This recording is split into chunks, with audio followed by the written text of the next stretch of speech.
Well, now, not strictly a tram, but certainly as far as the authorities in New South Wales were concerned, these were classified as trams.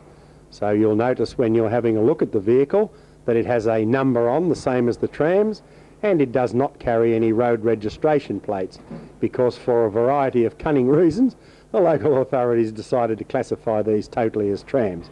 So they were maintained by tramway crews, and they used all sorts of tramway tickets and everything else during the whole of their life. Now, there were 21 of these double-deckers built for Sydney. The first 5 trolleybuses, the experimental ones, operated on the King's Cross Wild Street run, which started in 1934. Quite a successful experiment, but unfortunately the line was very, very short and was never done to its full capacity. So in 1936-37 it was decided to convert the Kogarah steam tramway to electric operation.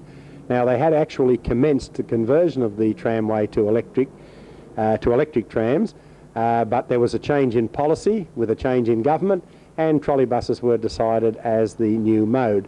So these 21 vehicles were constructed.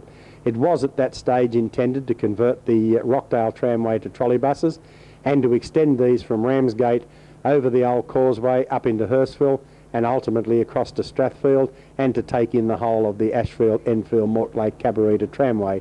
So that was the initial proposal for a trolleybus network in Sydney, but for reasons we won't go into here, it never got beyond the initial stage of converting the Kogarah steam tram system.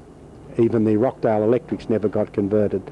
These were quite a pleasant vehicle, known by the local residents as Whispering Death, because you couldn't hear them coming, and they were on top of you before you knew where they were.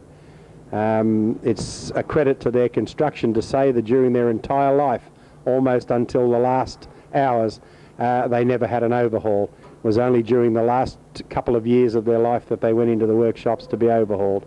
So they ran for quite a few years before any maintenance was required on the bodies whatsoever.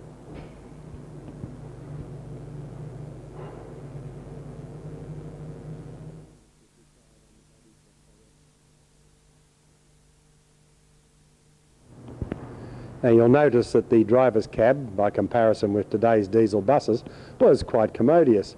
In fact, there was pots of room for the driver to put his picnic lunch over on the far side, and really all he had was a steering wheel, a handbrake and a couple of foot pedals. That constituted the entire driver's cab, apart from a few switches on the top wall.